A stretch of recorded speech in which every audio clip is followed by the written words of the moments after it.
entrei na educação física completamente por acaso. Por acaso. Eu poderia ser qualquer coisa. Uma criança baiana é diferente de uma criança gaúcha. Quem somos nós lá no Congresso? Temos um direito social que é o direito das férias. É o direito do descanso semanal remunerado. Isto é uma luta, minha gente, de trabalhadores. Isso não foi dado.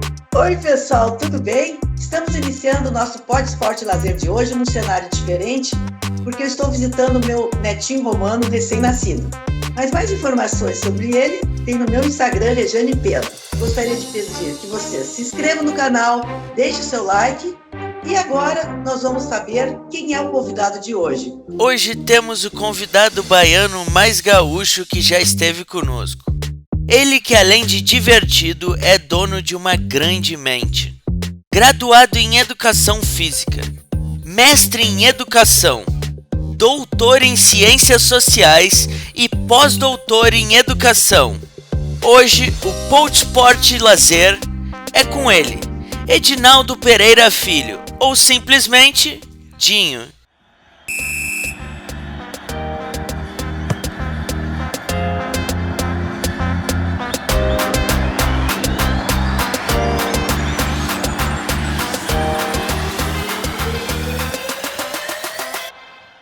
Professor Edinaldo, prazer te ter aqui no nosso Pod Esporte e Lazer, uma pessoa tão querida nossa, de tanto tempo. Agora, antes da gente começar a entrevistar o professor Edinaldo, eu queria falar um pouquinho sobre o Dinho. Quem é o Dinho? Como é que se envolveu com a educação física? Nos conta um pouquinho essa tua história. Menina, olha só, quem é o professor Edinaldo, que é muito mais... Eu, na verdade, hoje não sei, Rejane, se quem é mais conhecido, se é o professor Edinaldo ou se é o professor Dinho, né? Porque, na verdade, na área da educação física, muitas pessoas me conhecem por Edinaldo, por um determinado atravessamento meu em determinados lugares da educação física. E outras pessoas me conhecem como Dinho, né? Como aquele menino da Bahia. Então, bom, quem é o professor Edinaldo ou o professor Dinho, né? É um Jejinagô, filho da Bahia, adotado no Rio Grande do Sul, né? Eu sou formado em Educação Física, né? E aí uma coisa interessante, Rejane, eu sou formado em Educação... Eu entrei na Educação Física completamente por acaso. Por acaso. Eu poderia ser qualquer coisa. Aliás, a minha família gostaria que eu fosse médico. Então, desde adolescente, né, a preparação para vestibular, etc e tal, familiares me imaginavam médico, porque era a área que eu gostava, era a área da saúde e tal. E eu, na verdade, na época que ia fazer o vestibular, que era o vestibular da Universidade Católica do Salvador, então lá em Salvador, o vestibular no meio do ano só tem na Universidade Católica, universidade particular. E não tinha para medicina. Então não tinha o vestibular para medicina. E eu botei a mão na cabeça e disse, mas eu vou fazer vestibular para quê? Né? Que se eu gosto da área da saúde. Aí tinha um colega, professor Newton Passos, que ele disse, não, rapaz, faz para educação física, porque tem tudo a ver com saúde, etc e tal. Eu disse, tá aí, vamos fazer para educação física, porque tem a ver com saúde. Eu fiquei em dúvida, inclusive, entre saúde e biologia, né? Porque eram os dois que tinham mais proximidade com a saúde. E fiz para educação física e passei em terceiro lugar. E aí, depois que você passa, tá com o pé dentro da universidade, né? Quer dizer, que é um lugar difícil de você estar, quer dizer, você vive num país que pouquíssimas pessoas têm acesso a esse lugar chamado ensino superior, né? E isso no século passado, isso, Rejane, 1982. Então, eu entrei no curso de Educação Física em 1982, né? E aí tem um dado interessante, quer dizer, há 40 anos, porque nós estamos exatamente há 40 anos dessa época, há 40 anos eu me dou o prazer e o trabalho, né? Eu diria Caetano, né? A dor e a delícia. Há 40 anos eu tenho a dor e a delícia de pensar a educação física. Mas eu confesso a você que eu entrei por acaso. Eu poderia ser qualquer coisa que eu quisesse. Essa é uma sensação que eu tenho muito forte. Eu poderia ser qualquer coisa que eu quisesse.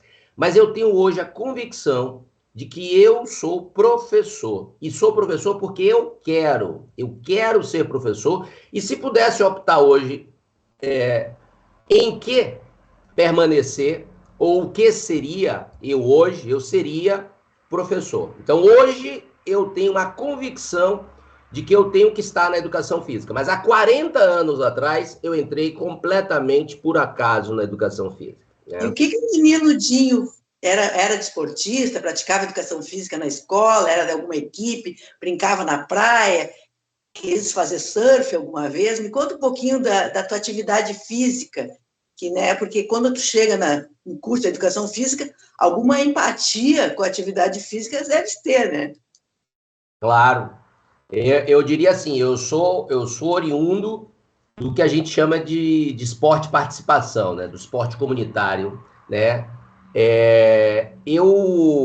O esporte que eu pratiquei assim de maneira mais sistemática, né, no sentido de treinamento e tal, foi o basquete, por incrível que pareça. Eu tenho 1,69 m, né? Então eu sou uma pessoa mediana e eu entrei para fazer basquete no SESI, né, de Salvador, e eu treinei com o professor Álvaro, né? Então meu primeiro professor assim de educação física ligado à questão do esporte foi o professor Álvaro, um negro, excelente professor de basquete. Então eu fiz sistematicamente o basquete, mas eu gostava mesmo de jogar futebol. Eu sempre fui um praticante de futebol de rua, né?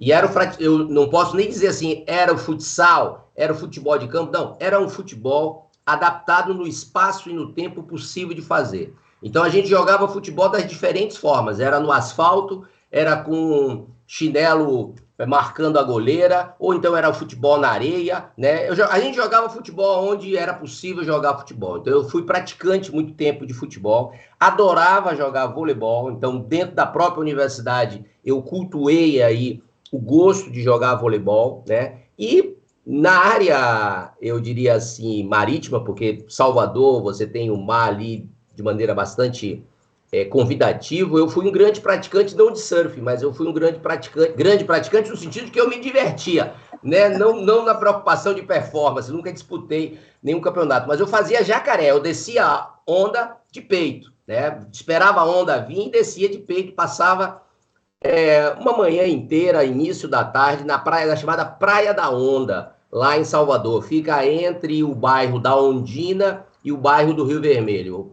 Praia da Onda. Tanto é que quase sempre quando eu estou em Salvador, eu passo pela Praia da Onda e eu me lembro sempre de uma fontezinha de água que tem do outro lado da rua, onde a gente bebia água ali, porque a gente ficava ali um dia inteiro ali praticamente pegando onda, sem comer, sem nada, não tinha esse lance de você ir para a praia para se deliciar das comidas da praia. Não, a gente ia para pegar a onda, a gente se divertia para pegar a onda. E quando sentia a sede, atravessava a rua e bebia água naquela fonte que descia ali. Até hoje essa fonte funciona ali na Praia da Onda, lá em Salvador, né? Fui praticante da dança, mas dança de rua, ou seja, então o que eu sei hoje de dança, eu devo aos carnavais, às festas populares da Bahia. Então eu sou um profissional de educação física com experiência na dança de rua de Salvador. Com experiência no esporte, o esporte feito na rua, o futebol, o voleibol, basquete, aí sim feito mais em matéria de clube. Praticante de capoeira, né? Eu também vivenciei uma boa experiência na área da luta, então eu pratiquei capoeira durante um bom tempo na Academia ACAL, né? Com o mestre, inclusive Ferreirinha, hoje aí, que antes era contramestre, hoje é um dos grandes mestres de capoeira, o Ferreirinha, né? Fui praticante de boxe também, porque aí as crianças, Rejane, da minha primeira experiência com política pública, porque a minha primeira experiência com política pública não foi no esporte. A minha primeira experiência com política pública foi com crianças e adolescentes. Eu fui estagiário.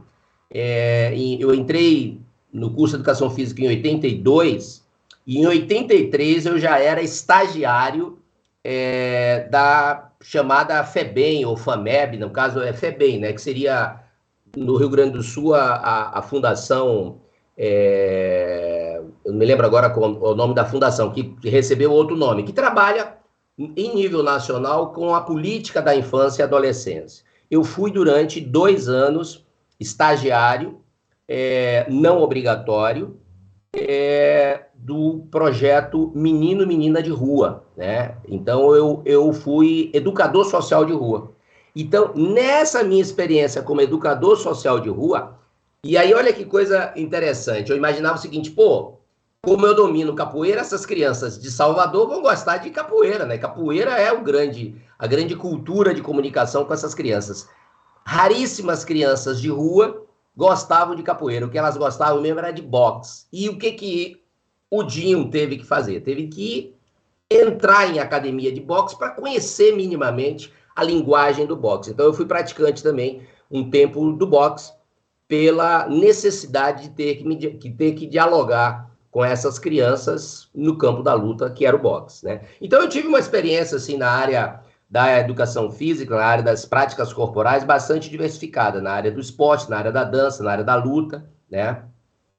E, bom, jogo eu joguei muitas coisas, né? Desde de bolinha de gude, lá a gente chama de arraia, né? De você soltar a pandorga, de temperar a linha, etc. e tal. Então, bom, cultura popular aí na área do jogo e da brincadeira é bastante diversificada, né? Eu vou aproveitar essa tua diversidade regional para fazer algumas perguntas que me suscitam alguma curiosidade mesmo. Tu acha que há uma diferença muito grande no menino e menina, numa área assim que nem Salvador, praiana, com calor, do menino e menina do Rio Grande do Sul, cidade onde tu mora, onde tem um inverno rigoroso, as atividades e as práticas ao ar livre são diferenciadas, a questão motora dessas crianças é diferenciada, o estilo de vida, tu acha que existe muita diferença, ou criança é criança, pratica atividade na rua, na pelada, tu consegue ver alguma diferença na criança baiana e na criança gaúcha? Olha, isso que você está trazendo aí dá uma boa tese de doutorado, dá uma boa investigação, eu diria, etnográfica, né, e de cultura, né? Eu vou te comentar aqui de maneira aleatória, eu não tenho dados, digamos, investigativos para tecer sobre isso. Mas eu vou aproveitar, Regiane, e em cima dessa sua pergunta, né, dessa sua provocação, muito mais uma provocação, eu te diria o seguinte, eu sou um profissional que, primeiro, não acredita na naturalidade humana. Eu não acredito que é natural que o ser humano anda, que o ser humano brinca. Nós, seres humanos, e esse eu acho que é um grande desafio da educação física. Na minha compreensão, a educação física lida com o movimento humano. Nós, enquanto humano, nós temos uma complexidade de existência. Nós somos um ser complexo. Nós temos uma dimensão biológica, que é toda essa carga, eu diria, genética, animal que somos. Nós somos animais. Nós desenvolvemos habilidades motoras. Só que essas habilidades motoras, elas não são naturais, semelhante a, sei lá, a uma borboleta, a uma abelha, a uma formiga que nascem com características genéticas e elas vão andar todas da mesma forma, elas vão viver da mesma forma e vão morrer da mesma forma, ou seja, elas vão perpetuar, eu diria, o seu ciclo de vida programado, geneticamente programado, biologicamente. Nós nascemos com uma carga biológica forte, mas nós somos atravessados fortemente pela dimensão cultural. Então, por que eu estou te dizendo isso? Porque eu, trabalhando dentro dessa lógica, acho que qualquer ser humano, a depender do lugar que ele está, ele sofre interferência desse lugar. Então, uma criança baiana é diferente de uma criança gaúcha. É diferente de uma criança portuguesa, de uma criança francesa. Ela vai ser diferente. Elas vão ter semelhanças, porque são animais. Elas vão desenvolver capacidades motoras dentro dos limites biológicos. Uma criança nascida em qualquer lugar do mundo, ela não vai correr com o filho do André, que tem aí 20 e poucos dias, por mais que a gente tirasse o filho ou a filha do André, não sei se ele não me falou. Romano, é um menino. Menino, então, digamos que Romano tem quantos anos? Quantos dias Romano tem? Nasceu no dia 16 de junho. Junho, então. O Romano, ele tem aí menos do que um mês ainda, né? Esses dias que o Romano tem, por mais que a gente quisesse fazer com que o Romano caminhasse, jogasse futebol, digamos, o André quer que o Romano já jogue futebol. Olha, ele pode até ser fortemente influenciado pelos gestos do André e tal, em entregar uma bola. Provavelmente ele vai ver essa bola e essa bola ela vai ter dificuldades de captação da imagem, porque ele tem uma característica visual, tem uma característica morfofuncional que limita o Romano interagir com esse ambiente desses 20 e poucos dias. E todas as crianças de 20 e poucos dias têm essa característica biológica. Só que o Romano, já agora, ele já está ouvindo o som da voz do André, ele já está ouvindo os sons musicais, ele já está sofrendo interferência deste ambiente cultural, desse ambiente social. Só que esse ambiente social não é suficiente para ainda fazer com que o Romano expresse as suas alterações. Então, o processo evolutivo biológico do Romano, como qualquer outra pessoa humana, tem limites biológicos. A nossa, inclusive, capacidade intelectiva, né? Quer dizer, os nossos neurônios têm um processo de desenvolvimento muito típico um do outro. Mas a partir do momento que a gente vai sofrendo interferência social, cultural, isso vai interferindo na nossa questão biológica. E por que eu estou te dizendo isso, Regiane? Para não me delongar, porque isso é uma história longa. Nós somos animais altamente plásticos, altamente adaptáveis. Nós não nascemos biologicamente para andar. Ou seja, é uma ousadia da humanidade ser bípede. Porque antropologicamente nós nascemos, os nossos ancestrais eram quadrúpedes. Na verdade, nós andávamos com o apoio dos dedos, né, das mãos, para se deslocar. No entanto, a gente mudou nossa habilidade motora por necessidades de existência, né? Ou seja, necessidade alimentar, mudanças climáticas. Não é à toa que alguns têm uma melanina mais acentuada, outra melanina menos acentuada. São os deslocamentos, são essas migrações, essas diásporas que a humanidade tem desenvolvido. Quem foi mais para a área equatorial terminou desenvolvendo uma melanina mais acentuada. Então, por exemplo, os negros têm uma melanina mais acentuada muito fortemente pela questão da interferência do ambiente, né? Quem foi mais para as regiões de polo, etc., desenvolveu menos melanina, porque não tinha tanta incidência de sol. Ou seja, em síntese, tem várias teorias, aqui eu não quero também me delongar numa teoria sobre a questão étnica, porque aí é um outro grande debate, né? O que nos caracteriza como negros, brancos, ameríndios, etc. e tal. Mas eu quero te dizer assim, pontualmente, uma criança da Bahia é uma criança da Bahia.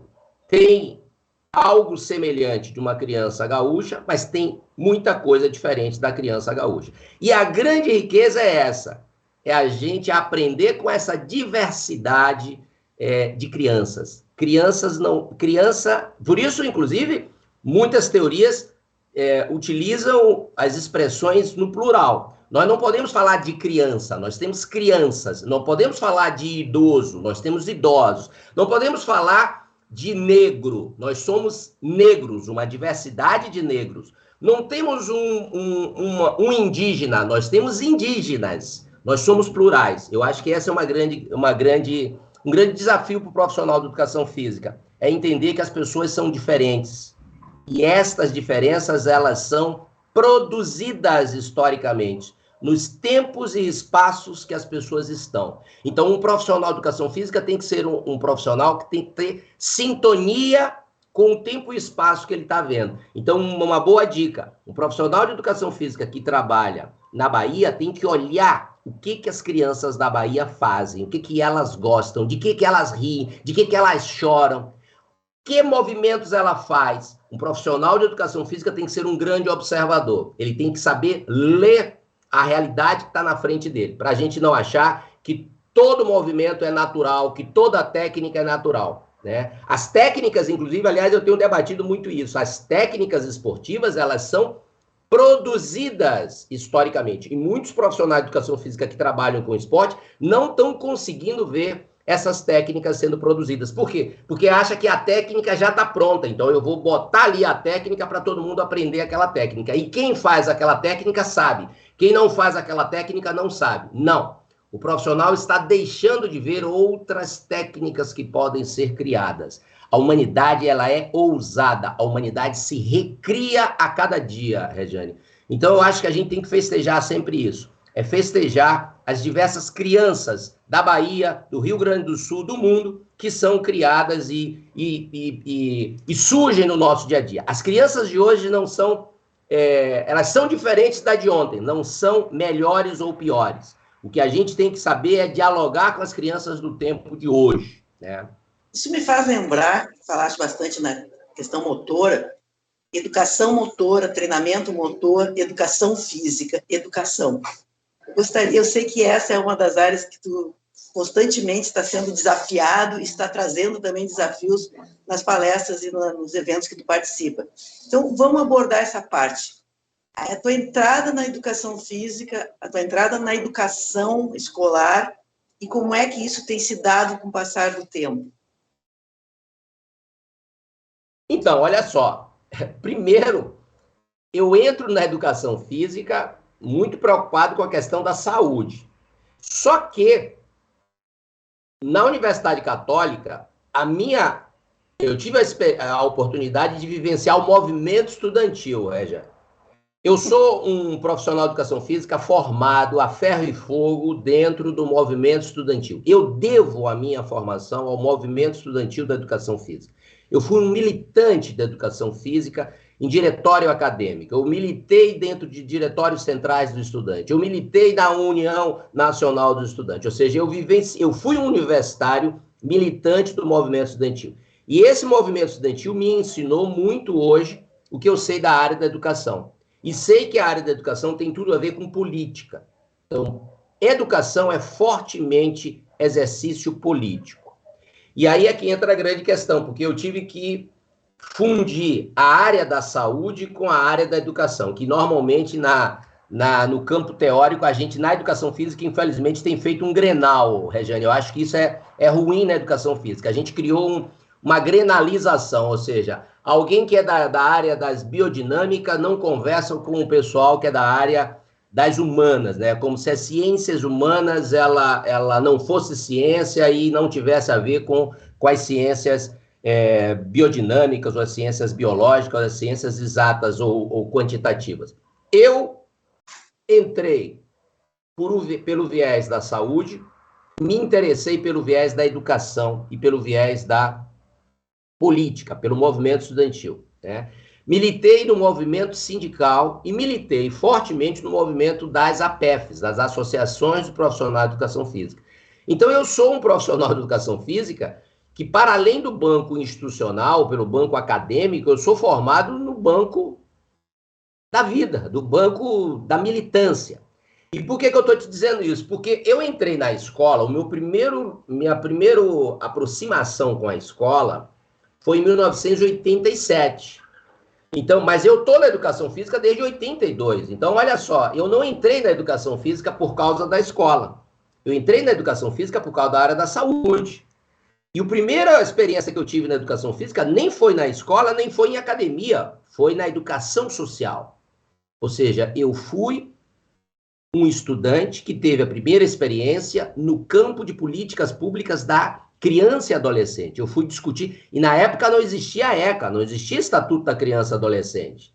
A gente trabalhava ainda com o conceito do menor, né? Dentro do Código do Menor ali, né? E, inclusive, a gente trabalhava uma política de Paulo Freire em plenos anos da década de 80, né? 82, 83 ali. Então, eu, na verdade, entrei pelo campo da política e da política da criança e adolescente e fui para a escola em 87. Só que, em 85, eu tive uma grande experiência na academia. Então, eu sou um profissional de educação física de ginástica. Eu fui, durante muitos anos, profissional de educação física de prescrição de exercício, de musculação, né, de ginástica. Então, eu, durante muito tempo, usava bermuda, shorts coladinho no corpo, com toda essa estética aí que a área da educação física exige ali, onde você tem que demonstrar corporalmente o produto, né? Ou seja, se você defende emagrecimento, força, etc., você tem que mostrar no seu corpo isso daí. E eu, na verdade, fui um profissional de academia durante muito tempo. Mas a escola, que é onde você está me trazendo aí esse grande debate, eu começo a vivenciar a realidade da escola em 87, né? E aí o que acontece? Eu trabalhei durante muito tempo em escola particular, bastante tempo em escola pública. Então, quando eu vim para cá, para o Rio Grande do Sul, a primeira experiência que eu tive em escola pública foi na rede municipal de Gravataí. Eu fui professor de educação física de Gravataí durante muito tempo. Depois fui professor do estado do Rio Grande do Sul, então eu era professor também do estado. Depois fui para Porto Alegre. Só que tem um detalhe, antes de eu ir para a escola de Porto Alegre, eu fui professor da rede municipal de Porto Alegre durante muito tempo. Eu tive a oportunidade de, em 89, conhecer uma educadora das praças e parques chamada Rejane. Então, eu tive a oportunidade de também atuar da rede pública de esporte e lazer em 89, quando eu fui para a SERP, a antiga SERP, né, que era uma supervisão de esporte e recreação pública da Prefeitura de Porto Alegre. Por que eu estou te dizendo todos esses trânsitos? Porque eu sou um profissional de educação física que transitei e transito ainda hoje muito fortemente em várias áreas da educação física. Mas eu sou professor, e isso é importante chamar a atenção. Aonde quer que eu esteja na educação física, o meu olhar sempre foi pela curiosidade do professor, ou seja, como é que as pessoas aprendem a tal coisa. Então, quando você traz aí a questão da habilidade motora, das questões técnicas na escola, essa é uma questão que eu acho que é muito cara na educação física, Rejane, que é o seguinte: qual é o papel do professor de educação física que está na escola? Ora, eu entendo que a escola é um lugar social com uma responsabilidade. A escola foi inventada na Idade Moderna para melhor transmitir a cultura civilizatória. Ou seja, a escola é um lugar público no sentido de acesso do povo, ou seja, não é mais atribuído às famílias a responsabilidade de educar as crianças, porque dentro do chamado projeto de modernidade, e isso em nível mundial, cabe à escola ser a instituição para dar o recado de que projeto de sociedade, de que projeto de ser humano se quer para a sociedade industrial que está aí. Então, a escola ela tem uma função, e a educação básica tem essa função, que é ensinar o que é básico para viver em sociedade. E aí é que entra a grande questão da educação física. O que é básico ensinar na educação física? O que é básico ensinar na educação física, historicamente, tem sido as linguagens, ou seja, a educação física é uma área de conhecimento, é um componente curricular dentro das chamadas linguagens. E que linguagem a educação física ensina? A linguagem que a educação física ensina não é o letramento, não é a alfabetização do português, ou o letramento da matemática, né, ou o letramento de qualquer outra língua. A linguagem que a gente deve ensinar na escola é a linguagem das práticas corporais. E aí eu quero chamar a atenção de uma coisa importante. Nós, da educação física, lidamos com movimento humano. Só que o movimento humano, ele não é um movimento animal. O movimento humano, ele tem um sentido, significado. As pessoas se movem porque elas têm desejos, têm necessidades. Através do movimento que você consegue dar conta das suas necessidades, consegue interagir com o outro. Então, uma criança, por exemplo, gaúcha ou da Bahia, quando corre, esse correr, ela não tem uma função meramente motora. Ela não corre porque ela quer desenvolver o seu potencial energético, ou ela quer desenvolver melhor coordenação, ou quer desenvolver potência. Ela não faz isso, ela corre para o colega não pegar ela, porque a brincadeira é de pega-pega. Então, o sentido significado ali é de jogo. Uma criança que está correndo numa disputa de 100 metros de atletismo, ela corre porque ela quer chegar primeiro. Então, e tem um objetivo. Então, cada ação humana tem um objetivo, tem um sentido. E se tem um sentido, tem uma linguagem, tem o que pode e o que não pode. Ou seja, o que isso significa? O que significa chegar primeiro? O que significa não ser pego pelo colega? Entende? Quer dizer, então, o que significa tal coisa dá o tom da linguagem. Nós somos seres humanos. E só somos humanos porque nós nos comunicamos. Nós aqui agora estamos fazendo um exercício de comunicação. A minha comunicação agora aqui com vocês, ela é oral. Eu tenho que saber usar a minha comunicação de maneira clara para que vocês entendam.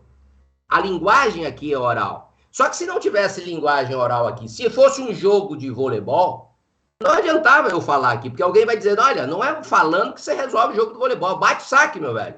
Então eu tenho que bater o saque, eu tenho que fazer a recepção. Como é que eu me comunico no jogo? É quando eu devolvo a bola, quando essa bola não cai. O nosso objetivo é não deixar a bola cair no chão. Então só tem sentido eu fazer os movimentos para a bola não cair. E aí é que está a grande questão. Quem é na escola que ensina as crianças a se comunicarem com a linguagem corporal? E qual é a linguagem corporal, Regiane? É a dança. Então, por exemplo, quantas crianças do Rio Grande do Sul ou da Bahia não dançam? Ou quando vão para a festa, você estava falando agora da festa junina ali, julina, na verdade, a festa julina que você estava falando, quantas crianças vão para a festa e não dançam? Quantas crianças vão para a rua e não brincam? Percebe? Ou seja, é porque as crianças estão carecendo de aprendizagens de linguagem. Então, se a gente tem o desejo de que o ser humano pratique esporte, se exercite, lute, dance, é necessário que na escola alguém ensine isso. E olha que coisa grave, Regiane. Nós estamos vendo hoje, na humanidade inteira, no mundo inteiro, toda uma problemática com a questão da obesidade, com a questão do sobrepeso, etc. e tal, que é um problema de saúde. A grande questão é, como é que a gente resolve esse problema? Uma das grandes ferramentas é o exercício físico. Fazer exercício físico é importante. Bom, quem é que lida com exercício físico? Não tenho dúvida. O grande profissional que lida com exercício físico é o profissional da educação física. Só que aí é que está a grande questão. O que o profissional de educação física está ensinando de ginástica? Porque exercício físico é um componente de uma cultura corporal chamada ginástica. Não podemos, em hipótese alguma, perder de vista que o movimento, Regiane, o movimento humano, ele é expresso em habilidades motoras. Essas habilidades motoras é correr, saltar, chutar, lançar, girar. Isso são habilidades motoras. Só que a habilidade motora, por si só, não é nada em nível de humanidade. Essas habilidades, elas são colocadas dentro de pacotes chamados culturas corporais. Uma corrida dentro de um pacote de jogo tem um sentido, significado. Uma corrida dentro de um pacote de ginástica tem outro sentido, significado. Uma corrida dentro do pacote da luta tem outro sentido, significado. Cada habilidade motora é vestida na humanidade de elementos simbólicos e culturais das chamadas práticas corporais. É isso que é básico entender na escola. E aí, para fechar, para a gente não delongar tanto, eu diria que hoje, um dos grandes desafios, vou pegar um só, porque teriam vários, mas na escola hoje, por exemplo, é básico as pessoas saírem da educação básica dominando o seu corpo, dominando os exercícios físicos. Por exemplo, quando eu quero correr e quero emagrecer, com que intensidade eu corro? Com que volume eu corro? Eu não sei. As pessoas saem da escola analfabetas. Elas não sabem qual é a intensidade de exercício que ela precisa fazer. Porque ela não sabe sobre exercício físico. Mas quem é que deveria ensinar sobre exercício físico? O profissional de educação física. A ginástica. Só que aí o detalhe, ele não aprende isso na escola. E aí ele vai para a academia de ginástica. E eu estou dizendo isso porque eu fui professor de academia. E eu me deparei com vários adultos, vários jovens completamente analfabetos sobre o exercício físico.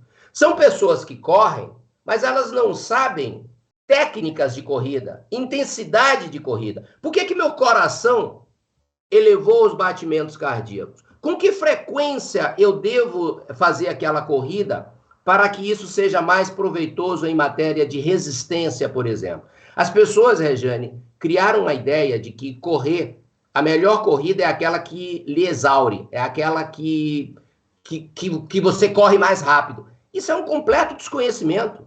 Uma atividade aeróbia não é uma atividade intensa, uma atividade aeróbia é uma atividade moderada.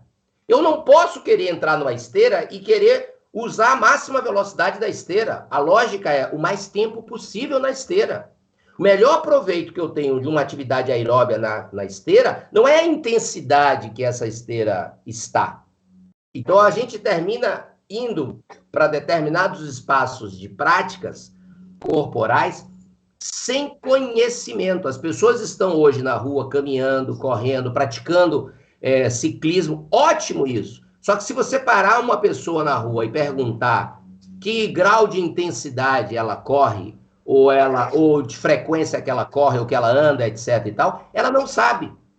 Ela desconhece isso. Quem deveria ensinar isso? Quem deveria ensinar isso é a escola, é a educação física. Só que, infelizmente, a educação física, ela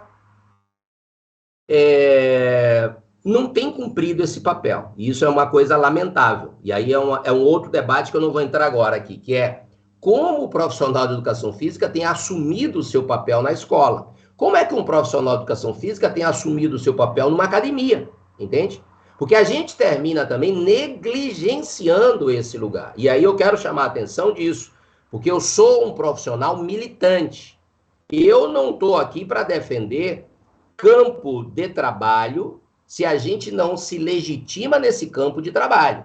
Nós temos, Rejane, que disputar a legitimidade permanentemente. Isso se chama luta por hegemonia. A política me ensinou isso. Quem está no governo hoje, está no governo hoje de maneira temporária, por uma disputa. E essa disputa, ela para se perpetuar, ela tem que se legitimar. Ela tem que ser testada permanentemente a sua eficácia, a sua eficiência, a sua capacidade de convencimento. Isto, na minha compreensão, é a militância profissional que a gente tem que fazer. Um profissional de educação física tem que se legitimar nas aulas que ele dá na escola, nas aulas que ele dá nas academias. A gente tem que reafirmar que faz diferença estarmos nos lugares que a gente está. Se não fizer diferença alguém formado em educação física numa academia para alguém não formado, significa que esse formado, profissional de educação física formado, não está se legitimando como um profissional. Mas aí eu te pergunto, Jim, qual é o papel da universidade, dos cursos de educação física na formação desse profissional?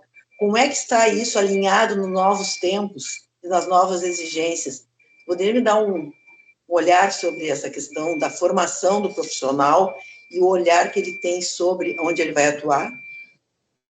Então, olha só, esse é um outro... Olha, a gente conversou que nós íamos fazer provocações, então... Perfeito, olha só. Não, mas é porque são desafios de conexões, olha só. Isso que você está me perguntando me remonta aos idos de 1990, Rejane. Por que 1990? Eu chego aqui no Rio Grande do Sul em 88.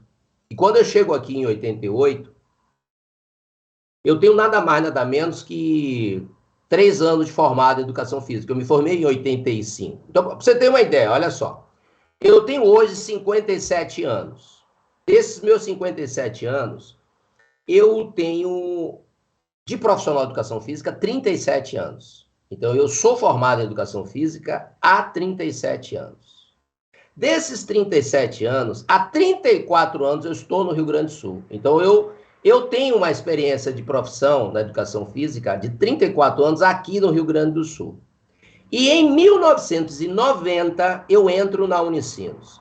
Então eu sou professor universitário há 32 anos. Há 32 anos eu trabalho com formação de professores. E olha outro detalhe, que eu estava fazendo as contas matemáticas. Eu sou coordenador de curso de Educação Física desde os anos de 2000. Ou seja, eu sou há 22 anos coordenador de curso. Eu não tenho esse dado objetivo, mas eu posso dizer para você que provavelmente eu sou um dos coordenadores de curso de Educação Física em exercício mais antigo. Há 22 anos eu coordeno um curso de Educação Física. Eu já vivenciei, Rejane, inúmeras modificações curriculares. Desde os anos 2000, ou seja, há 22 anos, eu tenho visto alterações e tenho gerenciado alterações em modelos curriculares. E por que eu estou te dizendo isso, Rejane? Porque isso tem a ver com o que você traz. Como é que se dá a formação do profissional de Educação Física? A gente primeiro tem percebido que os modelos curriculares eles têm durado menos tempo. Você tem uma ideia? O primeiro modelo curricular de Educação Física, ele dura de 1930 a 1960, ele dura 30 anos, o primeiro modelo curricular. Ou seja, o primeiro modelo de formação em Educação Física era único. Todos os cursos de Educação Física no Brasil, né, nos anos de 39, então de 1939. Então isso é importante entender que os primeiros cursos de Educação Física no Brasil, eles surgem com uma diretriz curricular obrigatória a todos. Todo mundo formado em Educação Física no Brasil, em 1939, tinha a mesma matriz curricular, era o mesmo currículo para todo mundo. E era um currículo formado, olha o detalhe, agora, por isso que eu estou dizendo, são temas que, se a gente tiver outras oportunidades, podemos debater. Porque assim, esse modelo curricular, ele tinha em torno de, sei lá, 40 disciplinas. Você cursando 40 não, menos do que 40, 20 e poucas disciplinas em 2 anos, 2 anos, você se formava em Educação Física. Então, os primeiros profissionais de Educação Física, com 2 anos, 3 anos, se formavam em Educação Física em todo o Brasil, cursando as disciplinas do currículo básico, currículo unificado. De 69 em diante, muda-se o currículo, ou seja, esse primeiro modelo de currículo dura 30 anos.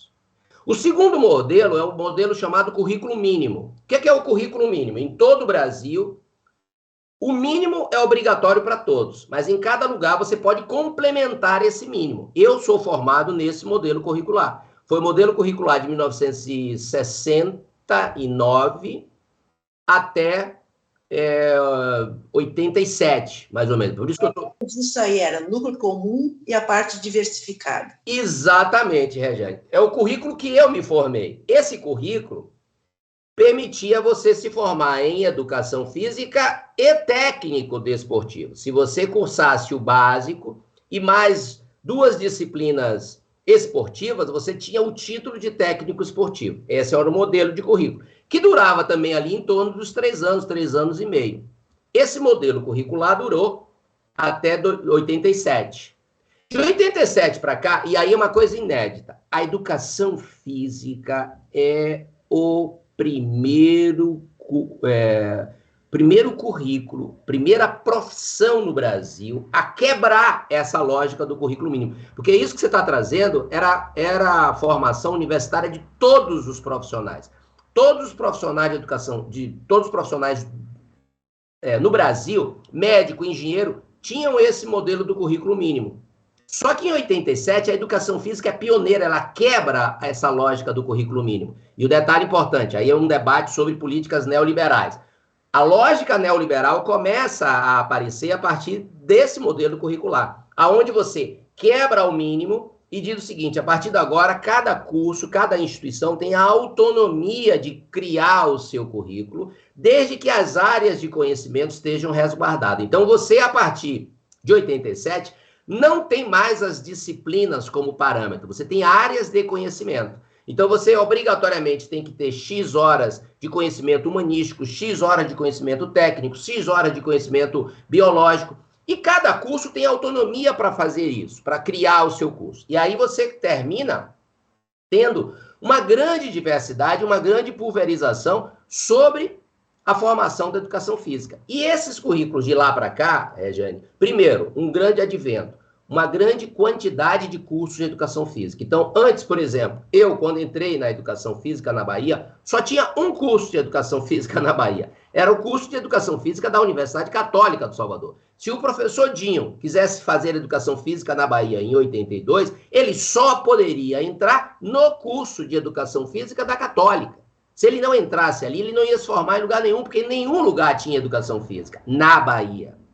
Hoje você vai para a Bahia, você tem centenas de cursos. Você vai para o Rio Grande do Sul, centenas de cursos de educação física. Então, você tem uma diversidade gigantesca hoje da formação. Então, quando você coloca a responsabilidade dos cursos de formação na produção de professores, nós hoje temos uma grande responsabilidade. Primeiro é conhecer quem são os formadores dos profissionais de educação física. Nós não conhecemos, Jane.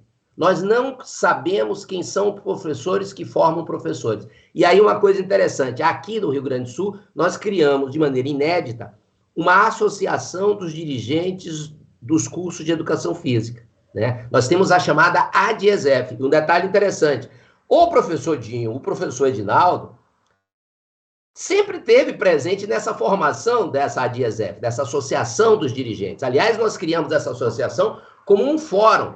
E olha que coisa interessante, Regiane, nós quando criamos um fórum de dirigentes, isso era nos anos de 90, né, quando estava ali na efervescência da regulamentação da profissão, que é um outro grande debate, e eu tive o privilégio de conhecer vários cursos de educação física do estado do Rio Grande do Sul, porque a gente tinha reunião desse fórum quase que mensal, e a gente às vezes, e era itinerante esse fórum, então às vezes a gente tinha reunião em Santa Cruz, outra reunião era em Pelotas, outra reunião, sei lá, era em Alegrete. Então, a gente, cada mês, estava num curso de educação física diferente, onde a gente fazia essa reunião e conhecia esses colegas, conhecia esses espaços universitários e de ensino superior. Eu tive o privilégio de muito viajar com o Ricardo Petersen, da ESEF, da URGS. Ele tinha um Clio, na época, a gente viajava quase que o estado do Rio Grande do Sul inteiro nesse Clio do Ricardo, né?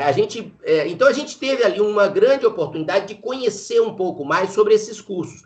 Hoje a gente não tem isso, Jane. Nós não sabemos hoje no Brasil quem são as instituições que formam professores. E, aliás, esse é um dos grandes dilemas.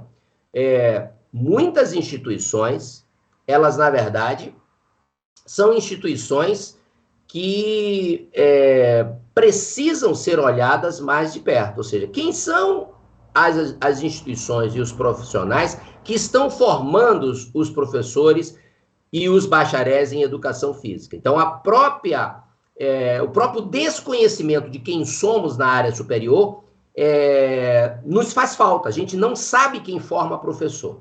E os professores que a gente forma, a gente não sabe que professores são esses que são formados. Mas, em síntese, o que eu quero te dizer é que cada vez mais estamos formando profissionais de educação física. E o que eu quero chamar a atenção é que, mesmo alguém com diploma na mão de ser profissional de educação física, não continuar se legitimando como professor e professora de educação física. Por que eu estou te dizendo isso, Regiane? Eu sou formado em educação física há 37 anos, mas eu vou te dizer de maneira muito honesta, eu sei muito pouco sobre educação física. Eu sei muito pouco, e aqui não é nenhuma falsa modéstia, não. Eu sei muito pouco sobre educação física, porque a área da educação física é uma área gigantesca. É uma área dos esportes, é uma área das danças, é uma área das lutas, é uma área dos jogos, é uma área das ginásticas. Eu preciso conhecer sobre a anatomofisiologia, mas, ao mesmo tempo, eu preciso conhecer sobre pedagogia, eu tenho que entender sobre política, eu tenho que entender N coisa. É muita coisa que um profissional de educação física precisa mobilizar para fazer o seu exercício profissional. Então, eu sou formado há 37 anos. Eu tenho um diploma de formado em educação física. Mas eu sei que eu preciso continuar estudando sobre educação física. Eu não me considero formado em educação física. Eu sou diplomado em educação física, mas não sou formado, porque a formação exige que você permanentemente esteja desafiado em continuar aprendendo. Eu sou um estudante permanente de educação física. A gente vê, então, que a educação física é muito ampla, diversa e complexa. E é super importante na formação básica. E aí, nós vemos no Rio Grande do Sul, a partir do início desse ano, uma tentativa, então não sei se aconteceu, da redução da educação física escolar e até a extinção nas séries finais do ensino médio. Participasse ativamente dessa discussão. Tu poderia relatar um pouco sobre a questão desse problema que está acontecendo com a educação física escolar, talvez não só no Rio Grande do Sul, mas em outras regiões do Brasil? Então, a gente tem assim como na formação tivemos vários modelos curriculares sendo alterados, é importante também entender que na área da educação básica, na área, eu diria assim, dos marcos legais, Rejane, a gente tem visto várias alterações em marcos legais. Exemplo concreto, desde a chamada Constituição Cidadã, desde 88, com a nova Constituição Federal, a Constituição Federal, até hoje, ela não foi regulamentada em todos os seus preceitos. E o detalhe, quando eu digo isso, porque você acompanha, por exemplo, um grande debate, que é o debate do esporte. O esporte está lá como um direito social. Nós tivemos uma regulamentação que foi a Lei Pelé. Essa Lei Pelé, ela sofreu várias alterações e agora ela está sendo substituída por uma Lei Geral do Esporte, que foi aprovada, inclusive, essa semana agora na Câmara, vai para o Senado agora. Então, a gente tem aí todo um debate de legislação na área do esporte. Na área de formação de professores, toda uma mudança dentro das chamadas diretrizes curriculares na área da educação. Assim como a gente tem a alteração nas diretrizes curriculares, nós temos a alteração na área da educação. Então é importante entender que o direito social da educação, ele é legislado pela LDB, pela Lei de Diretrizes Básicas da Educação. Esta LDB, ela está sendo alterada também, assim como a Lei Pelé e todas as leis. É importante a gente entender que quando a gente cria uma lei, ela não se perpetua, ela é disputada permanentemente em emendas. É mudada ela em parte, não muda-se em todo. E por que eu quero dizer isso? Eu quero dizer isso porque isso tem a ver com militância política. Qualquer indivíduo tem que entender que a disputa é cotidiana. Nós, cotidianamente, disputamos mudanças legais.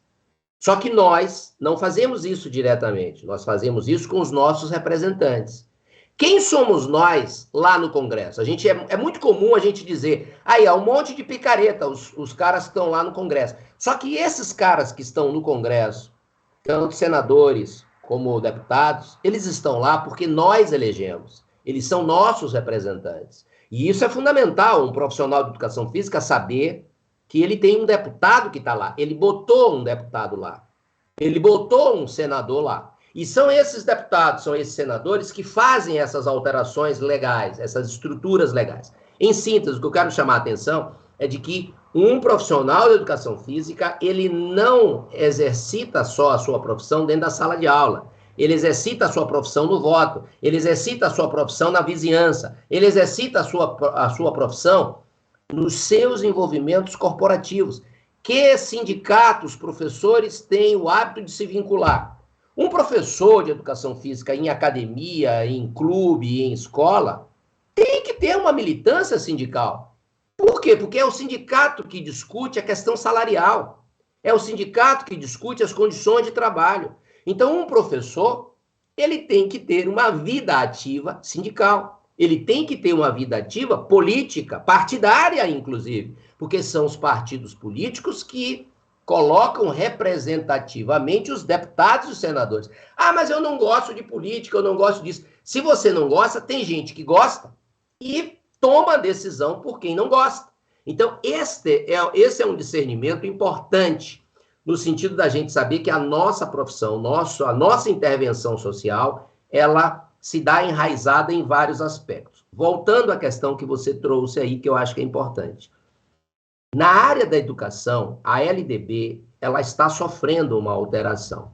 A Lei de Diretrizes e Bases da Educação foi alterada pelo Michel Temer em 2017, quando ele institui, primeiro por medida provisória, e depois é criada a Lei que institucionaliza o ensino médio. E esse ensino médio, a chamada educação de tempo integral, que inclusive prevê a necessidade de ter orçamento, e essa é uma questão séria. Para você ter as chamadas escolas de tempo integral, não dá para você botar uma escola de tempo integral com o orçamento que se tem hoje na área da educação. Uma escola de tempo integral precisa de muito mais orçamento. Mas da onde é que vem o orçamento da educação? Do FNDE, que foi roubado agora recentemente, que está sendo usurpado. Só que esse FNDE, para você ter recurso, você tem que ter orçamento direto da educação, que é o orçamento que o governo Michel Temer tirou como obrigatório, né? A PEC 95, tirando o chamado teto do gasto público, ou seja, menos dinheiro para a educação. Menos dinheiro para a educação, isso impossibilita qualquer implementação da educação de tempo integral. Então, são coisas que não se fecham, são contas que não se fecham. E isso é importante a gente estar atento, ou seja, está em curso hoje no Brasil, Rejane, a implementação do novo ensino médio. E esta implementação do novo ensino médio é porque a LDB foi alterada. Essa LDB foi alterada para, efetivamente, garantir a operacionalização da BNCC, a Base Nacional Comum Curricular. Na BNCC, a educação física aparece ali. E os estados, obrigatoriamente, têm que fazer funcionar essa BNCC. Então, aí, voltando ao que você pergunta. No estado do Rio Grande do Sul, este governo, que está aí com o mote de novas façanhas, fez uma grande façanha. O que o governo Leite fez no final dos anos do ano de 2021? Lançou uma portaria, a portaria 350. Essa portaria 350, ela diz como é que o estado do Rio Grande do Sul, a partir de 2022, vai implementar o novo ensino médio. E esta portaria, que é um ato legal do governo, é uma interpretação que o Rio Grande do Sul teve para implementar a BNCC. E como é que o Rio Grande do Sul interpreta? Interpreta que para implementar o novo ensino médio, a educação física no ensino médio só tem um período no primeiro ano. Não tem aula de educação física no segundo e no terceiro ano do ensino médio. Ou seja, a grande façanha que esse governo fez foi retirar uma obrigatoriedade de 171 anos. Porque há 171 anos, no Brasil, é obrigatório a educação física em todos os níveis. E o que esse estado do Rio Grande do Sul fez com a façanha foi retirar essa obrigatoriedade da educação física no segundo e no terceiro ano do ensino médio. Aí alguém vai dizer, não, mas você interpretou errado. Não está tirando. A educação física pode estar lá como projeto de vida. Não é a mesma coisa. A educação física componente curricular não é a mesma coisa que o esporte escolar dentro de um projeto de vida. Projeto de vida é um outro artifício, um outro componente curricular. Em síntese, Regiane, porque cada tema desse daria um debate extenso. Mas o que eu quero dizer é que nós, da educação física, precisamos entender sobre legislação. E isso aí é que entra a grande complexidade. Um profissional de educação física não pode ir para a escola e dizer que, eu tenho que dar 3 aulas semanais. Olha que coisa interessante. Se criou, Regiane, um grande senso comum. Eu já ouvi vários grandes profissionais de educação física defender o seguinte, nós temos que defender a permanência da educação física 3 aulas semanais. Mas vem cá, minha gente, vamos pensar o seguinte, por que 3 aulas semanais de educação física? Qual é a lógica de se exigir 3 aulas semanais de educação física? É uma lógica, Regiane, da década de 70, do século passado. Exigir 3 aulas de educação física semanal está dentro da LDB de 71, a 5692. Ou seja, por quê? Porque na antiga LDB de 1970, dizia que a educação física ela é uma atividade física, obrigatória em todos os níveis, né? E esta obrigatoriedade ela vai desencadear o decreto 69.450, que é um decreto que diz Quantas aulas de educação física tem que ter nos anos iniciais? Quantas aulas de educação física tem que ter nos anos finais? Quantos alunos por metro quadrado tem que ter? Esse decreto, ele detalhava N coisa. Só que na mesma lógica que eu estava te falando sobre o neoliberalismo nas legislações, assim como na formação se abriu, não se tem mais uma uniformidade de formação da educação física. Hoje os cursos de educação física têm liberdade para criar os seus currículos. Na educação básica, isso também aconteceu. Não existe mais no Brasil essa obrigatoriedade de 3 aulas semanais. Porque não tem mais isso na LDB. O que está na LDB hoje? É importante o professor, eu tenho chamado isso, já escrevi isso em alguns lugares, eu tenho chamado que a educação física vive uma realidade de zumbi. O zumbi, e não é o Zumbi dos Palmares, gostaria que fosse o Zumbi dos Palmares, mas é o zumbi, aquele morto-vivo. Nós continuamos verbalizando uma verdade que já morreu. Essa verdade de que são 3 aulas semanais era uma verdade da LDB antiga, que dizia isso. A atual LDB não diz isso. A atual LDB diz o seguinte: a educação física é um componente curricular que deve integrar as escolas dentro dos seus projetos pedagógicos da escola. Olha o que a LDB está dizendo.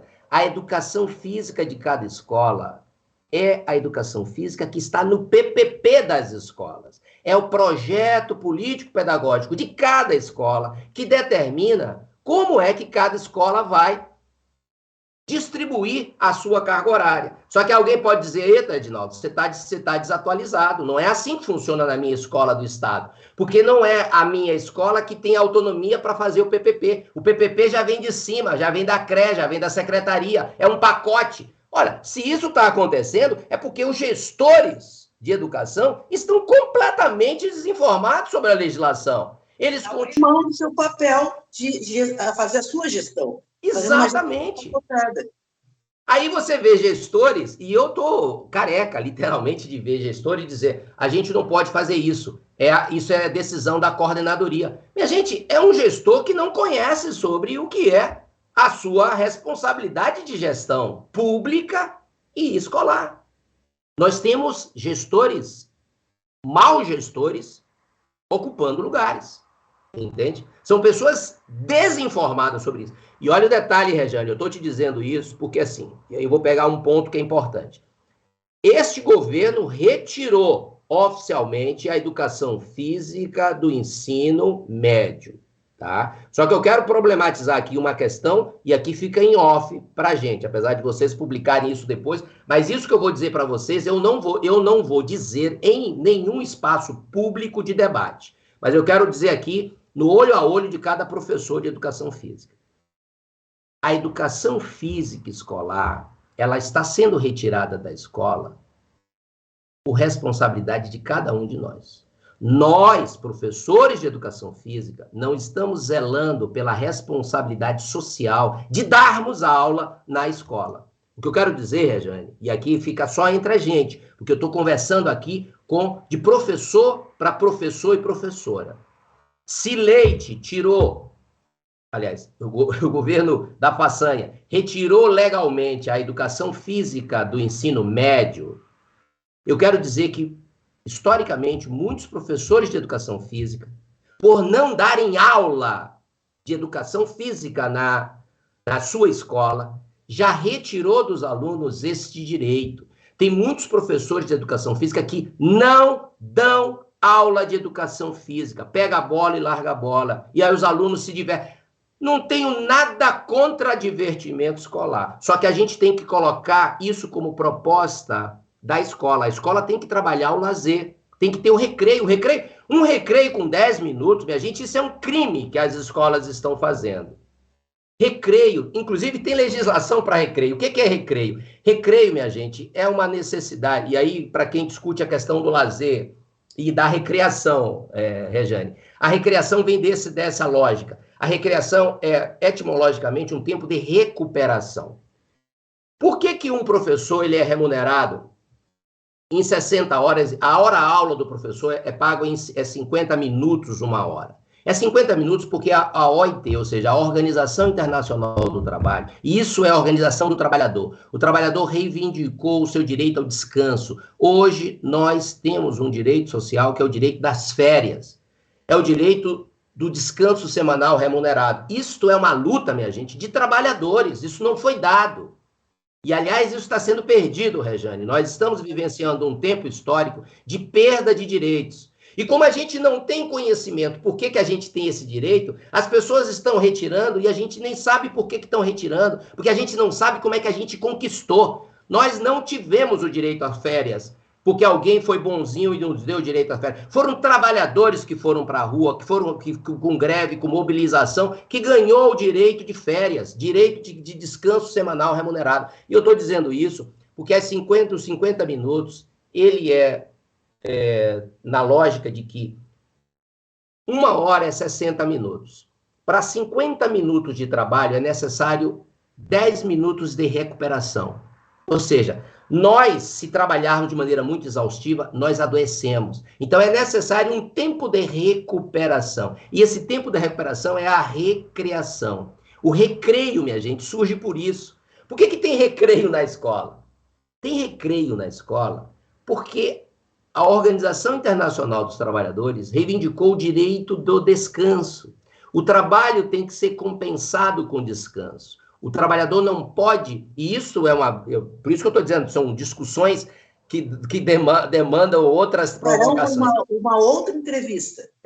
Isso demandaria outras discussões, porque assim, isto é o desdobramento do processo de industrialização. Quando se implementou o meio de produção industrial, os trabalhadores da Europa trabalhavam mais de 12 horas. Por que hoje a gente luta por uma carga horária de 8 horas semanais ou 44 horas de jornada de trabalho? E a gente agora, a grande reivindicação nossa é 40 horas de jornada de trabalho sem perda salarial. Essa é a briga internacional. É reduzir tempo de trabalho sem reduzir salário. Por quê? Porque a gente precisa usufruir do tempo livre. Nós precisamos ter lazer, senão a gente morre. O trabalhador não pode adoecer no trabalho. O trabalho não pode ser adoecimento.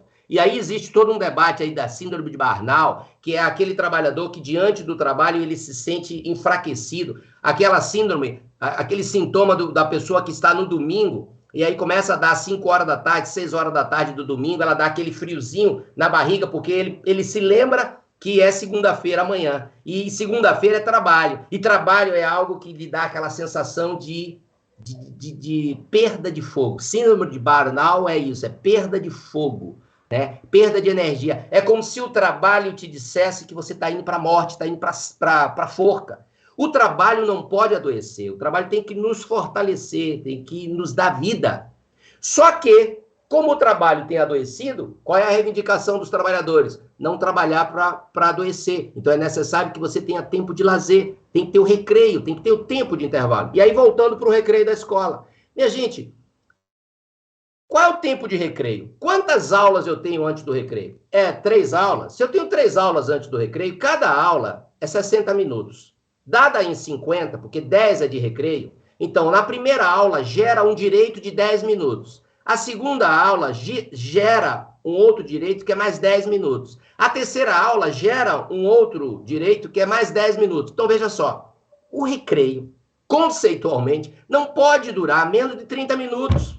Um recreio, na radicalidade do conceito de recreio, Rejane, numa escola, não pode durar menos do que 30 minutos. Por quê? Porque cada 50 minutos de aula dá direito a 10 minutos de recreio. O que a gente tem visto é 3 aulas seguidas de matemática, por exemplo, e 10 minutos de recreio. E a gente, 10 minutos de recreio só equivale a uma aula de matemática. Se são 3 períodos de matemática, é 30 minutos de recreio e mais o tempo de outras aulas. Alguém vai dizer, mas isso não fecha os dias letivos, isso não fecha no calendário dos professores. Aí é que entra o grande problema.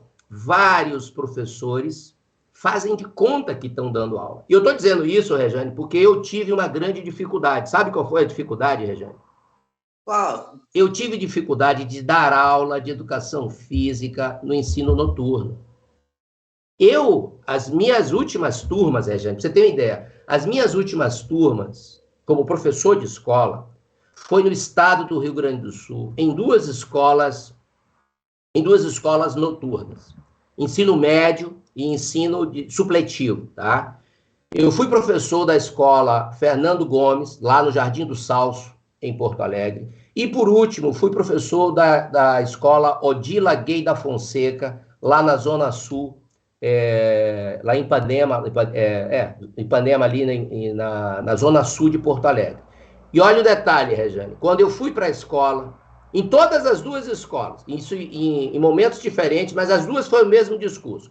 Quando eu cheguei para me apresentar, que era professor de educação física no ensino noturno, a supervisora das duas escolas disse: professor, olha, o senhor tem 20 horas, só que os alunos estão dispensados das aulas de educação física porque eles têm mais de 30 anos, ou têm filho, ou trabalham. Ou seja, pegaram a legislação e disseram o seguinte, eles não têm obrigação de fazer aula de educação física. Então, os que não tiverem atestado de trabalho, o senhor dá a aula. Para os que não têm atestado, das 18 horas até as 19, porque as aulas começavam às 19h15, 19h30. Então, o acordo era o seguinte, o senhor tem 20 horas.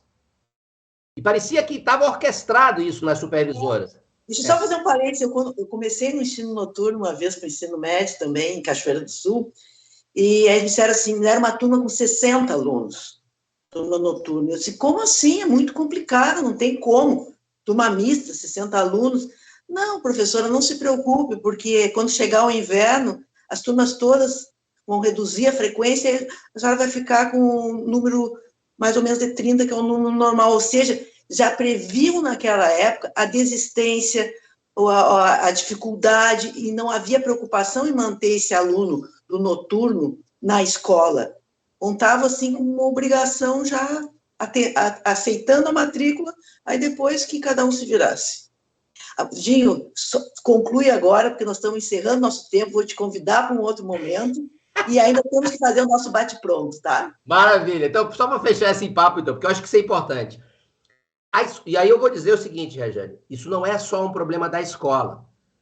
E aí eu quero também olho a olho em cada professor. Cada espaço de trabalho exige do professor a reafirmação do seu compromisso social. Cada espaço de trabalho é tipo o que Freud chama do hábito do cachimbo, né? O cachimbo, a boca fica torta pelo uso do cachimbo. Cada lugar que a gente vai tem um determinado hábito, tem um determinado modus operandi. A escola, Regiane, isso que você colocou, a gente termina aprendendo que na escola você faz de conta que está dando aula. E isso não é o problema do professor de educação física, não é o professor de educação física que larga a bola. O próprio professor de matemática, de história, de geografia, dentro da sala de aula, ele larga um texto lá, ou bota um tema lá e o aluno passa o tempo todo escrevendo. Minha gente, eu já fiz, inclusive, debate, eu tenho dito o seguinte, um dos grandes exercícios motores, Regiane, que as escolas têm feito é a escrita, não é aula de educação física. Os alunos passam uma boa parte do seu tempo escrevendo o que está no quadro. E eles escrevem. É um exercício de coordenação motora fina somente, e aí nem lateralidade trabalha, porque o professor poderia, inclusive, pedir que ele escrevesse um tempo com a mão direita, um tempo com a mão esquerda, seria um excelente exercício de lateralidade. Mas não, ele só copia. E copia o quê? Para encher o caderno. E o professor dá a sua aula enchendo o caderno, entende? Então, assim como o professor de educação física larga a bola, o professor de história, de geografia, de matemática, larga o tema, larga o exercício, entende? Só que as nossas aulas de educação física, elas ficam na vitrine do pátio. Exatamente. Todos observam. E as outras disciplinas ficam inconfortavelmente dentro da sala de aula. Isso. Mas aqui, para fechar, o que eu quero chamar a atenção? Nós não podemos negligenciar a nossa responsabilidade do trabalho. Nós temos que fazer o que tem que ser feito, é trabalhar. E aí, para fechar, Regiane, estas supervisoras fizeram esse acordo comigo, de dar a aula somente para os que estavam dispensados, e eu não precisaria ficar durante a noite dando aula de educação física, até porque eles não tinham espaço para educação física noturna, entende? E aí, como é que ia ser cumprida as minhas 20 horas? Eu ia dar aula 2 vezes por semana, das 18 às 19, para aquela turma que não tinha atestado, E eu ia ficar na escola como auxiliar de disciplina, aquele cara que fica nos corredores, chamando a atenção dos alunos que estão fora da sala de aula para não tumultuar. Eu disse, não, faz o seguinte, bota essas aulas das 18 às 19 para quem não tem atestado e me coloca pelo menos um período de todas as turmas, porque eu vou dar aula teórica. Olha que coisa interessante. As supervisoras não acreditavam. Porque ela disse, não, mas a lei permite que eles sejam dispensados. Eu disse, não. Aí eu tive que dizer para ela que lei é que era, qual era o artigo, qual era o parágrafo que dizia. Então eu disse, não, a lei que você está dizendo, ela diz que está facultado a aula, a prática da educação física. Eu não quero fazer a prática da educação física, eu quero fazer o componente curricular. Ou seja, eu quero dar aula de educação física na sala de aula. Eu vou dar aula de educação física na sala de aula, explicando sobre o que são capacidades físicas, o que são os elementos esportivos, as lutas, etc. Eu me lembro até hoje, Rejane, eu entrei numa primeira aula, era uma aula que um professor de geografia, era o primeiro dia de aula, né? O professor de geografia tinha dado aula e estava saindo da sala, e aí eu estava entrando, era a troca de sentinela, né? O professor de geografia saindo e eu entrando na sala. Aí um aluno... Aqueles alunos que, quando sai um professor, eles meio que vão para o corredor para esparecer. Aí, quando eles me viram entrando, assim, o senhor é professor de quê? Eu disse, eu sou professor de educação física. Aí ele gritou para dentro da sala, né? Gente, é educação física, a gente está dispensado dessa aula agora, vamos lá para o pátio. Eu disse, epa, peraí, vamos ver aqui. Vocês estão dispensados da prática. Nós vamos ter aula dentro da sala de aula. E aí eu comecei a botar no quadro o que a gente ia trabalhar durante o ano da educação física, né? De que a gente ia trabalhar os esportes, as lutas, as danças. E comecei a dizer que a gente ia fazer isso estudando ali na sala. Aí o aluno disse, não, professor, se a gente tem que fazer isso obrigatoriamente, por que a gente não faz a prática, então? Eu disse, então vamos fazer essa prática. O que é possível fazer de prática? A escola não tinha quadra, a escola só tinha um refeitório. O que eu fiz? Combinei com a supervisora. O refeitório, como à noite não tinha merenda para os alunos da noite, esse refeitório ele era livre, era tirado das mesas. Então eu tinha um refeitório que era um grande salão. Nesse grande salão eu dava aula de ginástica, eu dava aula de capoeira, eu dava aula de dança. Então eu dava aula. Eles tinham educação física de 3 práticas corporais. Eu só não trabalhava os jogos e os esportes, porque eu não tinha um espaço externo para fazer isso. Mas dentro daquele refeitório, eu dava aula de educação física. E eu dava, Rejane, para mais de 400 alunos aula de educação física. Mais de 400 alunos no ensino noturno. Eu era um dos professores, um dos últimos a sair. 11 e pouca da noite, eu ainda estava na escola saindo. O que eu quero dizer com isso? Eu quero dizer com isso que eu poderia não ter dado aula. Se eu me acostumar, se eu repetisse o que todo mundo diz. Ah, está dispensado, não precisa. Os próprios alunos acham que não é necessário. E por que eu estou dizendo isso? Porque se Leite retirou a obrigatoriedade da educação física, o que eu quero dizer é que por muitos anos, os próprios professores de educação física estão retirando esse direito dos alunos de terem aula de educação física. E o que eu estou te dizendo aqui, Rejane, não sou eu só que estou dizendo. Existe o Fernando Gonzalez, lá de Ijuí, que ele tem vários escritos chamados sobre o abandono pedagógico. Ele vai escrever sobre o abandono pedagógico. O que é o abandono pedagógico? É aquele professor que termina não dando aula. E quando ele não dá aula, ele está fazendo um abandono da condução pedagógica. Nós temos um compromisso na escola para fazer isso. E para fechar, Rejane, eu quero dizer o seguinte, isso que acontece na escola, não acontece só na escola. Porque aí alguém vai dizer, tá vendo aí? É por isso que eu não quero ser professor de educação física da escola. O cara não faz o seu cumprimento. Eu quero dizer para você, professor, professora, que está na academia, que eu tenho visto também isso nas academias de ginástica. Tem muitos professores de educação física que estão em salas de musculação que não têm cumprido o seu papel. Eles simplesmente transitam, fazem de conta que estão fazendo a supervisão, mas não estão fazendo nada, porque os seus alunos estão, por conta e risco, fazendo o que querem, ou fazendo o exercício do colega, porque o colega é mais forte, ele quer saber o que você está fazendo, o que você está tomando, e os próprios colegas entre si passam a se autoprescrever. E o profissional de educação física não é o grande, eu diria, preconizador da atividade física que está nas academias. Então, muito alerta. muitos profissionais de educação física em academia também estão fazendo abandono pedagógico. Bom, teríamos aí N coisas para... Teremos ainda no futuro outras entrevistas como essa. E agora um bate-pronto contigo. Vamos lá.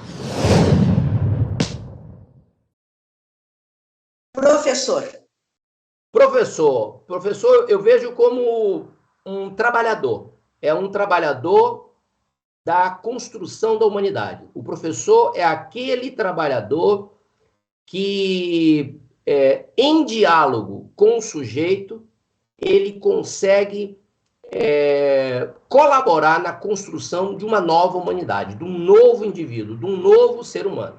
Educação física escolar. Educação física escolar é a base do movimento humano. É o espaço privilegiado para você ter acesso aos conhecimentos básicos. É na educação física escolar que o profissional tem que criar o gosto pelas práticas corporais, a compreensão pelas práticas corporais e a prática pelas práticas corporais. Ou seja, eu só sei alguma coisa quando eu entendo aquilo que eu faço, gosto daquilo que eu faço e faço aquilo que faço. Então, a educação física escolar tem que ser capaz de ensinar as pessoas a entenderem sobre as práticas corporais, a gostarem das práticas corporais e fazerem as práticas corporais. Inclusive nós, profissionais de educação física, não podemos dizer, eu não faço atividade porque eu não tenho tempo. Então, significa que também a gente não está radicalizando com o que é básico na educação.